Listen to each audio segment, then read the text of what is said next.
Morning students.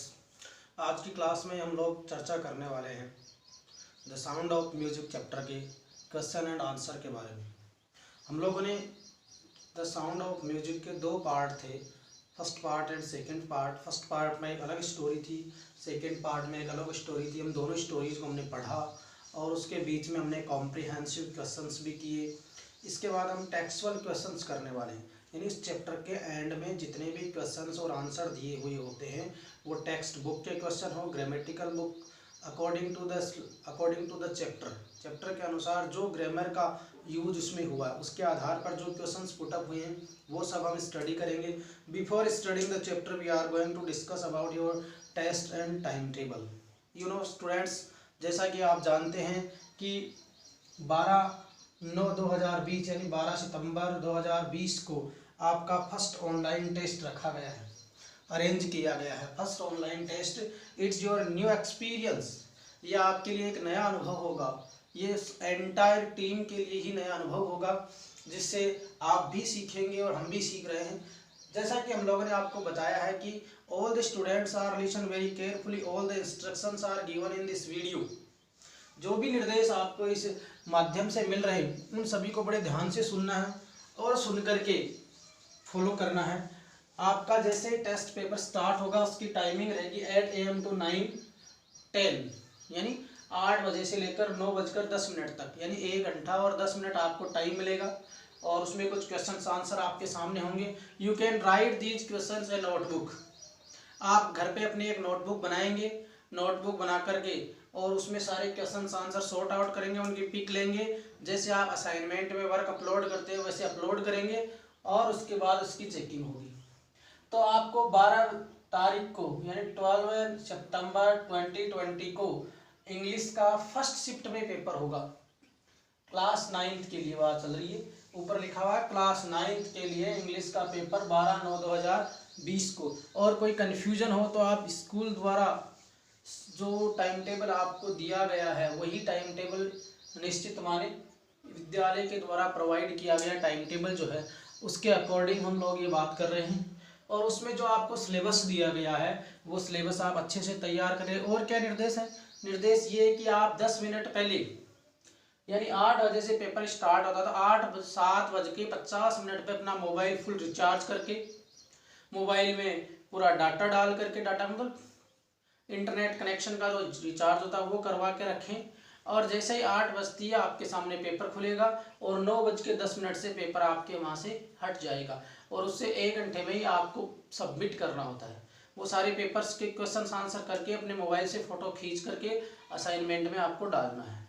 ये तो आपके रहे थे निर्देश। क्या निर्देश थे पढ़ को लेकर के? पहला, आप 7:50 पर अपने मोबाइल फ़ोन को लेकर के बैठेंगे, उस जगह बैठेंगे जहाँ अच्छी रेंज हो। ये नहीं कि आप वहाँ जाकर के बैठ गए जहाँ रेंज नहीं है, वीडियो डाउनलोड नहीं हो रहा है, पेपर दिख नहीं रहा है, ऐसी जो कंप्लेंट्स है वो नहीं आनी चाहिए। और ये बहुत इंपॉर्टेंट है आपके लिए कि आप घर बैठ करके अपना पेपर सब करके सबमिट करेंगे और सबमिट करने के बाद आपको उसका रिजल्ट है वो दिया जाएगा। ये तो आपके कुछ निर्देश थे। इन निर्देशों के बाद हम थोड़ा आगे बढ़ते हैं। हमने जो 2 स्टोरीज पढ़ी थी, क्या पढ़ी थी? 2 स्टोरीज पढ़ी थी साउंड को लेकर के। साउंड ऑफ म्यूजिक जो है, अपना संगीत जो है उसके क्षेत्र को लेकर के 2 प्रकार के हमने अलग अलग प्रकार की कहानियाँ पढ़ी थी। पहली कहानी जो थी वो एक डीफ गर्ल की थी जिसकी श्रवण शक्ति है वो काफ़ी कमज़ोर हो गई थी और वो श्रवण शक्ति यानी स्मरण सुनने की जो शक्ति है उसको कैसे हम लोग इसको मैनेज कर पाएंगे।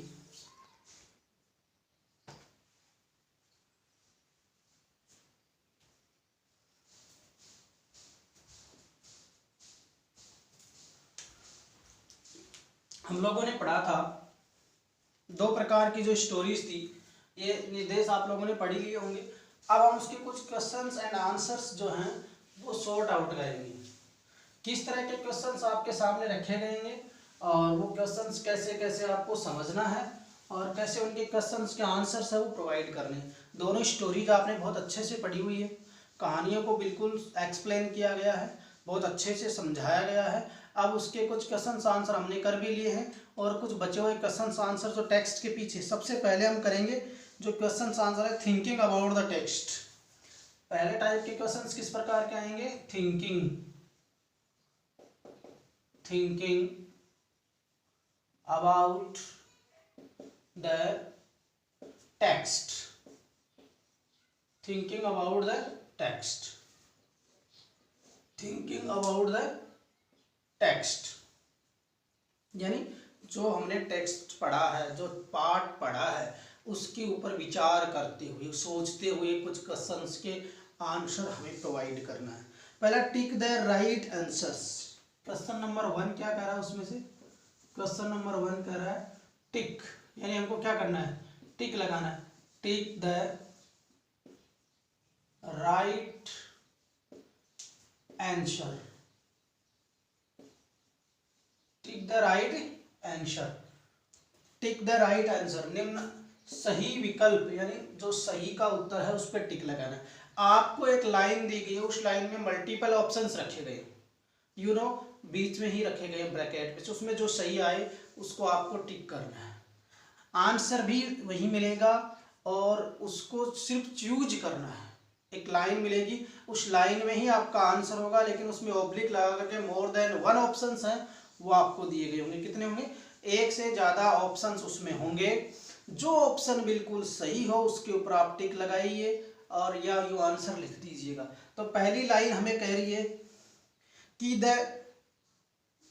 स्टार्ट करते हैं इसमें नंबर 1 वाला, क्वेश्चन नंबर 1 में ऑप्शन नंबर 1 जो है उसको द ब्रैकेट सहनाई, ब्रैकेट में लिखते हैं पहले सहनाई, सहनाई, और दूसरा ऑप्शन है पुंगी, कॉमा PUNGI, पुंगी, ये bracket option. There are 2 options, all of are in bracket. अब सेंटेंस स्टार्ट होता है, was a reeded, was a reeded noise maker,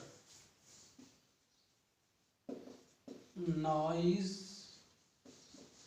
maker. अब द ऑप्शन है shehnai and pungi, the shehnai and pungi was a reeded noise maker, एक खराब ध्वनि पैदा करने वाला, कानों को बुरा लगने वाला। रीडिड यानी मतलब ये बोलते हैं जिसको क्या बोलते हैं, मतलब ये बोलेंगे हम कि कानों को अच्छा नहीं लगने वाला, मतलब बोर करने वाला, अच्छा नहीं लगने वाला। रीडिड नॉइज मेकर, कि उसकी जो ध्वनि है वो कानों को चुभती है, चुभने वाली ध्वनि जो है वो पैदा होती है। तो सेनाई ने तो ऐसा कुछ किया नहीं था, पहले इसको पुंगी कहा जाता था, और इसलिए जो राजा था औरंगजेब, उन्होंने पुंगी का जो राजभवन था उसमें वादन जो है वो बंद करवा दिया था। फिर उसमें सुधार करके उसका नाम पहली बार एक नाई ने इसमें जो है उस छेद करके उसको बजाया गया था, इसलिए इसका नाम पड़ गया सहनाई। तो इनमें से कौन सा ऑप्शन सही रहा? ये जो ऑप्शन था आपका, ये इसका आंसर बनेगा। तो आप या तो इसको टिक लगा दो, हमें तो ऑप्शन टिक के लिए कहा गया, लेकिन आप क्या करेंगे, ऐसे नोटबुक में इसका आंसर लिखेंगे और आंसर में ऐसे लिखेंगे PUNGI, पुंगी, यानी the pungi was रीडिड noise maker, जो अदृश्य मतलब अश्रवणीय, मतलब जो अच्छा नहीं लगने वाला जो है संगीत पैदा करती है। एक तो कानों को अच्छा लगता है, कानों को अच्छा नहीं लगता, ऐसा संगीत पैदा करती है। अब इसी में हमने दूसरा क्वेश्चन से स्टार्ट करते हैं। दूसरा ऑप्शन है बिस्मिल्लाह खान, ब्रैकेट से स्टार्ट किया जा रहा है, बिस्मिल्लाह खान, कॉमा, बिस्मिल्लाह खान के बाद में दे रखा है ए बार्बर,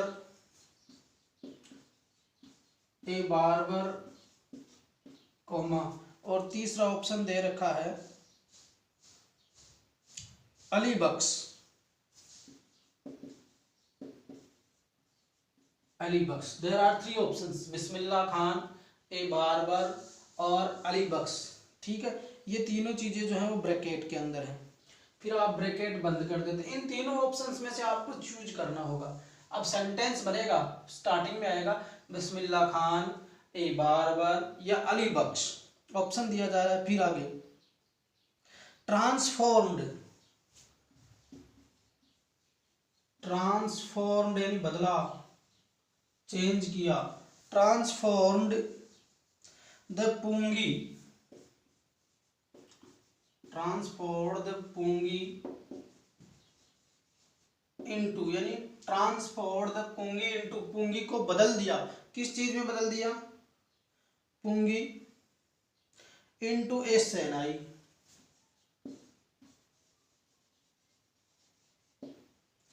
शहनाई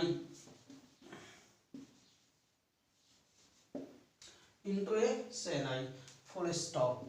आ गई बात। Bismillah Khan a barber Ali Bakhsh transformed, क्या लिखा गया है, transformed the pungi into a shehnai. अब बताइए, बिस्मिल्लाह खान ने बदला था, ए बारबर ने बदला था, अली बख्श ने बदला था, किसने बदला था, जो शहनाई थी उसको। आप लोगों ने ये कहानी अगर ढंग से पढ़ी है तो ऑप्शन आपको अपने आप पता है, बिस्मिल्लाह खान ने कन्वर्ट की, फॉर्म ट्रांसफॉर्म किया था, या बारबर ने ट्रांसफॉर्म किया था, या अली बख्श ने ट्रांसफॉर्म किया था।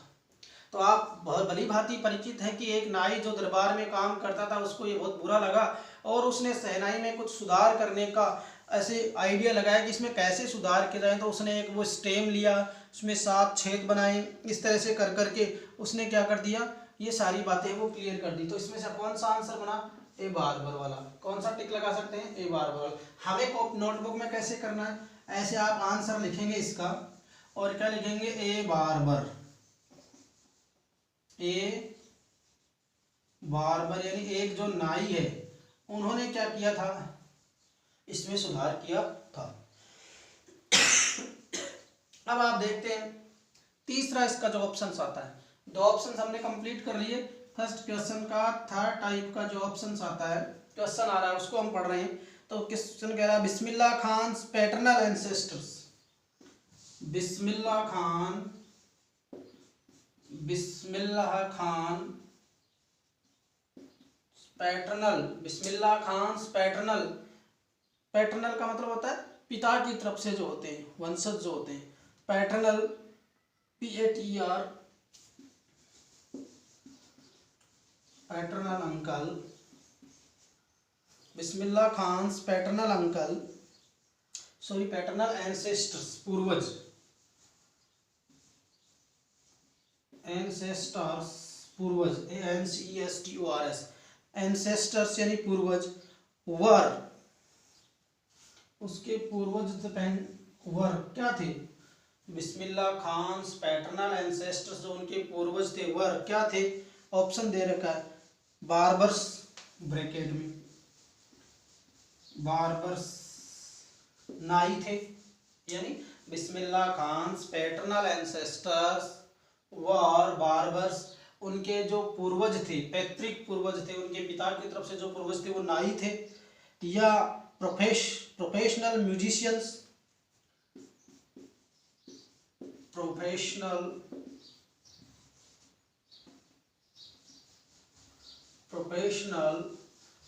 म्यूजिशियंस, प्रोफेशनल म्यूजिशियंस या क्या थे, professional musician. There are 2 options, first barber, second professional musicians. तो आप लोगों ने बिस्मिल्लाह खान वाला जो चैप्टर पढ़ा था, अकॉर्डिंग टू दिस चैप्टर या according to this chapter story you also know about who is the Bismillah Khan paternal ancestors, उसके पूर्वज कौन थे, आप ये अच्छे से बता सकते हैं। क्या उसके पूर्वज नाई थे या उसके प्रोफेशनल म्यूजिशियन थे। तो डेफिनेटली आप लोगों को ये पता है कि इनमें से कौन सा ऑप्शन आना चाहिए। अभी मैं बताऊं उससे पहले आप लोग जैसे पढ़ रहे हो तो उसी वक्त आपके दिमाग में ये क्लियर हो जाना चाहिए कि प्रोफेशनल बार्बर्स है, म्यूजिशियंस है या बार्बर्स है। तो आपको इसमें से जो आंसर बनना है वो आंसर आपको इसका देना है। तो आप डेफिनेटली बताएंगे इसमें से कौन सा आएगा, ये टिक लगाएंगे इसमें, प्रोफेशनल बार्बर्स। तो आप आंसर के रूप में आप क्या लिखेंगे, प्रोफेशनल बार्बर्स।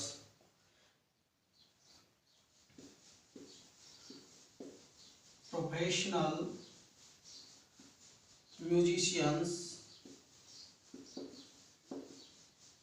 प्रोफेशनल म्यूजिशियंस, व्यावसायिक संगीतज्ञ, यानी उनका काम था, क्या काम था उनका, संगीत बनाना वो लोग संगीत सुनाने का पीढ़ी दर पीढ़ी काम करते थे और उससे उनका प्रोफेशन चलता था, ये उनका एक व्यावसायिक बिजनेस था। म्यूजिशियन, प्रोफेशनल म्यूजिशियन थे, यानी बिस्मिल्लाह खान के जो पैतृक या पूर्वज थे वो क्या थे, प्रोफेशनल म्यूजिशियंस थे। अब हम बात कर लेते हैं इसके फोर्थ क्वेश्चन की। 3 प्रकार के क्वेश्चन हमने कंप्लीट कर दिए। फोर्थ वाला क्वेश्चन कह रहा Bismillah Khan learn to play the shehnai from. Bismillah Khan Bismillah Khan Bismillah Bismillah Khan यानी बिस्मिल्लाह खान ने Bismillah Khan learn to play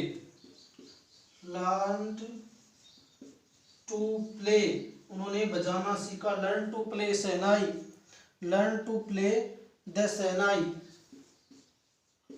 the shehnai from, किससे सीखा? ब्रैकेट में उन लोगों के नाम दिए गए हैं, उनमें से एक ऑप्शन सही है बाकी गलत है। जितने भी ऑप्शन अभी आपको मिलेंगे उसमें अली बख्श से सीखा था। दूसरा ऑप्शन दे रखा है उस्ताद फैयाद खान, उस्ताद फैयाद खान, ये 2 ऑप्शन हैं। अब आपको ये पता करना है, पहले इसको पढ़ के समझना है। देखिए ये है Bismillah Khan learn to play the shehnai from. Bismillah Khan ने शहनाई वादन या शहनाई को बजाना सीखा फ्रॉम अली बख्श से और फ्रॉम उस्ताद फैयाद खान। दोनों में से 2 ऑप्शंस आपके पास है। इन दोनों में से आपको ये पता करना है कि उनमें से इसने किसने सीखा। बिस्मिल्लाह खान लर्न, बताइए अली बख्श से सीखा था तो आप अली बख्श पर टिक लगाइए, उस्ताद फैयाद खान से सीखा था तो उन पर टिक लगाएंगे। कहानी आपको पढ़ाई हुई है तो आप देख के पता लगा दे किससे सीखा था, अली बख्श से सीखा था। तो आप इसके आंसर में क्या लिखेंगे, अली बख्श, ये आपका आंसर बन जाएगा। इधर आपका ये आंसर बन गया, इधर ये आंसर बना, अंडरलाइन कर लिया। अभी मैंने ये 4 क्वेश्चंस करवा दिए, एक क्वेश्चन इसमें और बचा हुआ है 5वां, जो अभी इधर तो आएगा नहीं। पहले हम 4 को एक्सप्लेन कर देता हूँ दोबारा से, फिर हम 5वां क्वेश्चन करते हैं। देखिए think about the text, thinking about the text. Chapter को पढ़ने के बाद उससे संबंधित कुछ क्वेश्चंस पूछे गए हैं और उन क्वेश्चंस को जिन्होंने चैप्टर पढ़ा है वो बड़े आसानी से इसका आंसर दे सकता है। फर्स्ट क्वेश्चन कह रहा है टिक द राइट आंसर। आपको यहाँ एक लाइन दी गई है ब्रैकेट में, उसमें ऑप्शन प्रोवाइड किए गए हैं। उन ऑप्शंस में से कुछ गलत हैं और एक सही है, तो आपको सही वाले ऑप्शन पे टिक करना है। टिक के साथ हमें ऐसे नीचे आंसर्स भी राइट करने हैं। तो फर्स्ट क्वेश्चन इज दैट, पहला क्वेश्चन है दैट, ब्रैकेट में आपके पास शहनाई और पुंगी है। There are 2 options and you select one option, one is right and other is wrong. And वो जो रीडीड नॉइज मेकर, खराब ध्वनि वाले या कानों को अच्छी नहीं लगने वाली जो ध्वनि है वो कौन पैदा करती थी? शहनाई तो अच्छी पैदा कर रही थी, इसलिए पुंगी पैदा कर रही थी। तो हम कह सकते थे the pungi was a reeded noise maker. Option में आंसर क्या आ गया, पुंगी। तुमने पुंगी को टिक कर दिया और हमने लिखने का तरीका अपनी नोटबुक में इस तरीके से मेंशन करना है। Is that clear? अब हम आगे बढ़ते हैं सेकंड क्वेश्चन की तरफ। सेकंड क्वेश्चन कह रहा है Bismillah Khan comma a barber comma Ali Bakhsh. There are 3 options, you choose first one option. 3 options है Bismillah Khan, a barber and Ali Bakhsh. ये 3 ऑप्शंस में से आपका आंसर बनेगा। अब हमको क्वेश्चन पढ़ना है ट्रांसफॉर्म्ड यानी बदलाव किए द पुंगी अली पुंगी में इनटू ए शहनाई। वो कौन था जो पुंगी में बदलाव करके उसको शहनाई तक का सफर तय करने में सहायता करी? तो ए बार्बर था, ए बिस्मिल्लाह खान था या अली बख्श था? तो ऑप्शन में आपने लिख रखा है बार्बर। तो सबसे पहले हमने जब स्टोरी पढ़ी थी तो उसमें रेफरेंस आया था कि ये बार्बर था जिसने एक तना लिया, उसमें छिद्र 7 छिद्र किए और उसकी जो ध्वनि थी, उसकी जो आवाज़ थी, उसकी जो साउंड थी, उसका जो म्यूजिक था उसमें सुधार करने का प्रयास किया। फिर उन्होंने पहली बार राज्यसभा में यानी बजाई शहनाई को, नाई ने बजाई थी और इसलिए इसका नाम रह गया शहनाई। क्या रह गया? शहनाई।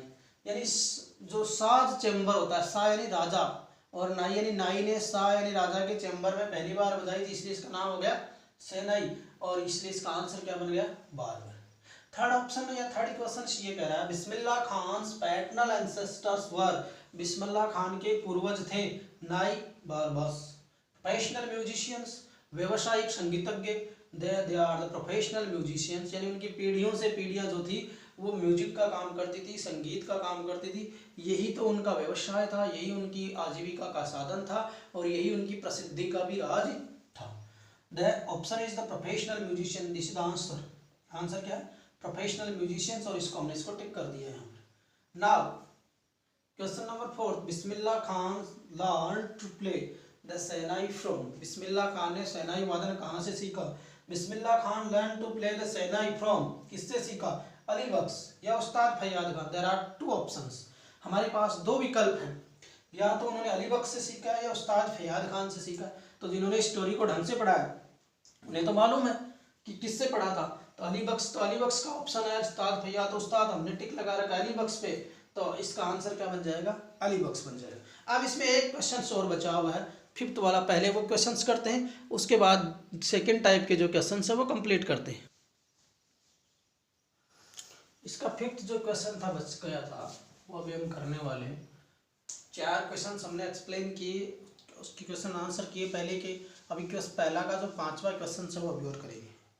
5वां क्वेश्चन कह रहा है Bismillah Khan first trip. Fifth क्या कह रहा है? Bismillah Khan's first trip, first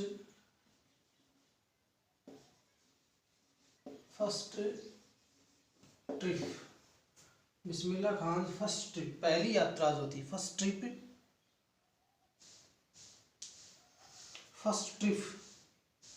to, first trip abroad was to, first trip abroad was to, यानी Bismillah Khan's first trip abroad was to, अब ब्रैकेट में दे रखा कहाँ की थी? अफगानिस्तान। कहाँ की थी? अफगानिस्तान की थी। या दूसरा ऑप्शन आपको प्रोवाइड किया गया इसमें, अफगानिस्तान के अलावा यूएसए, कनाडा, यूएसए और Canada.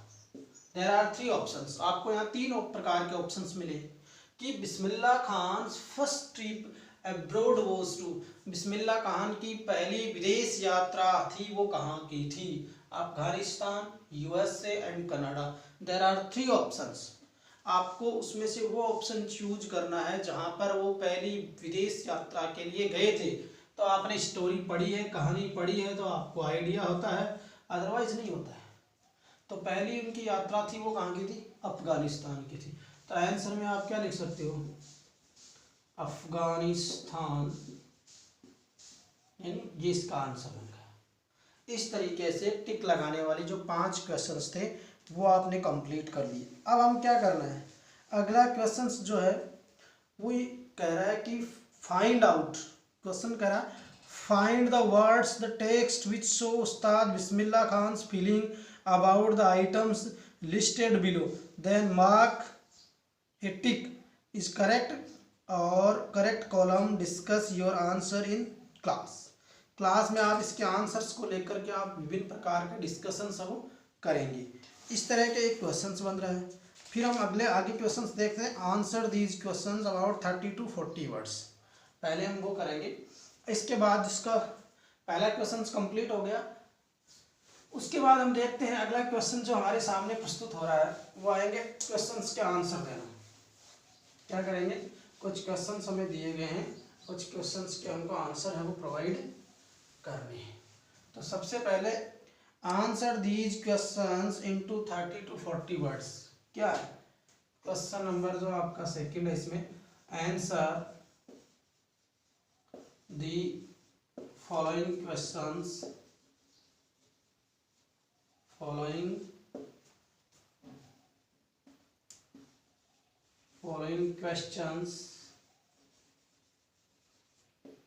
Answer the following questions. निम्नांकित प्रश्नों के उत्तर दीजिए और 30 to 40 वर्ड में देने हैं। कितना देने? 30 to 40 वर्ड। पहला question, why did Aurangzeb ban? Question number 1 आ रहा है इसमें, why did Aurangzeb, why did Aurangzeb ban the playing why did Aurangzeb ban the playing of the pungi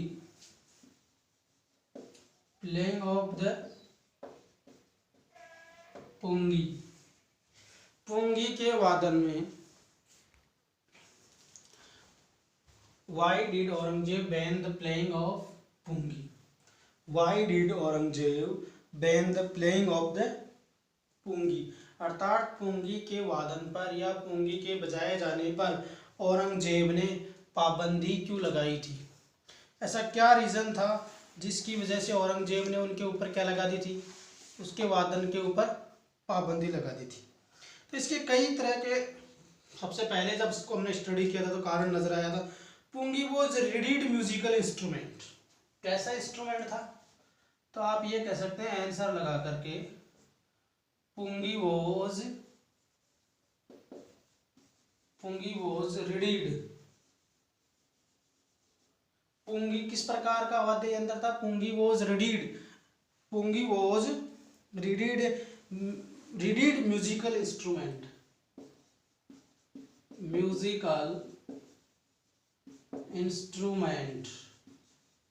instrument यानी यंत्र, म्यूजिकल यानी संगीत वाद्य यंत्र, रीडिस्ट पुंगी वॉज रीडेड यानी कर्ण भेदी, यानी कानों को बुरी लगने वाली, या यूं कहें उसका तीखा स्वर जो था वो राजा को अच्छा नहीं लगा, यानी नुरकुल या सुरकई पुंगी का जो है बना संगीत का वाद्य यंत्र था। Pungi was a reeded musical instrument था। और व्हेन प्लेड, जब इसको बजाया जाता था, जब इसको बजाया जाता था, या यूं कहें जब इसको बजाया जाता था तो क्या होता था? इससे निकलती थी क्या? पुंगी प्रोड्यूस्ड ए श्रील एंड, पुंगी जो है वो क्या पैदा करती थी? पैदा करने को हम बोलते हैं पुंगी प्रोड्यूस्ड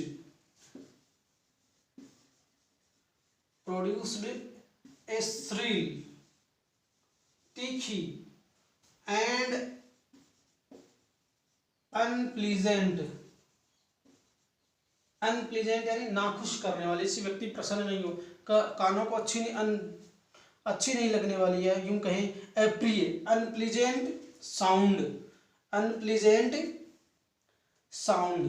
किस प्रकार की ध्वनि वो पैदा करती थी? Unpleasant sound. देखिए, पुंगी वॉज रीडेड म्यूजिकल इंस्ट्रूमेंट था वो, एंड व्हेन प्लेड जब उसको बजाया जाता था, पुंगी प्रोड्यूस्ड वो पैदा करती थी a shrill and a unpleasant sound, एक श्रील यानी तीखी और अप्रिय ध्वनि है वो पैदा करती थी।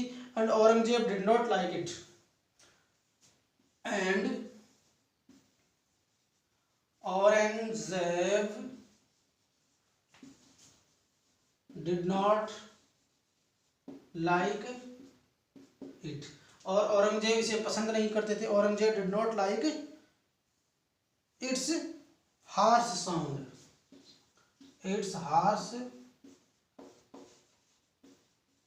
साउंड, इसकी जो ये हर्ष नुकसान पहुंचाने वाली जो ध्वनि थी उसको वो पसंद नहीं करते थे, इसलिए क्या कर दिया उन्होंने?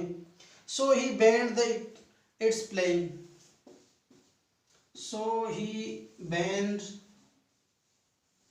इसलिए उसने उसको क्या कर दिया? बैन कर दिया। सो ही बैंड इट्स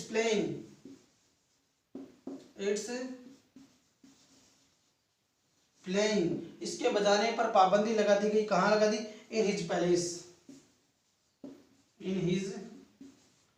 पैलेस, उसके महल में या उसके राज्यसभा में, उसके दरबार में उसके बजाए जाने पर पाबंदी लगा दी। Now you can listen to the questions again and these answers. Why did Aurangzeb ban the playing of the pungi? पुंगी के बजाने पर, यानी औरंगजेब ने पुंगी को बजाने पर प्रतिबंध क्यों लगाया? Why did Aurangzeb ban the playing of the pungi, पुंगी के बजाने पर औरंगजेब ने पाबंदी क्यों लगाई? तो उसका कारण क्या था? देखिए, the pungi was a reeded musical instrument. पुंगी है वो एक रिडीड जो है सरकई नाम का, जो तुंडी नाम की जो होती है उससे बना हुआ एक वाद्य यंत्र, संगीत यंत्र होता है। व्हेन प्लेड, जब इसको बजाया जाता है, pungi produced a shrill and unpleasant sound पैदा करती है। And Aurangzeb did not like its harsh sound, उसकी अप्रिय ध्वनि को वो पसंद नहीं करता। So he banned its playing in his palace, इसलिए उसने अपने राजमहल में या अपने दरबार में पुंगी के बजाए जाने पर पाबंदी लगा दी। ये उसका जो प्रमुख रीजन था, ये उसका जो मुख्य जो कारण था वो था। अब हम आगे बढ़ते हैं थोड़ा सा, और अपना नेक्स्ट क्वेश्चन है वो नेक्स्ट क्लास में देखेंगे। मैंने आपको टाइम टेबल बता दिया, उसको फॉलो करना है, इंस्ट्रक्शंस को फॉलो करना है। Thank you very much.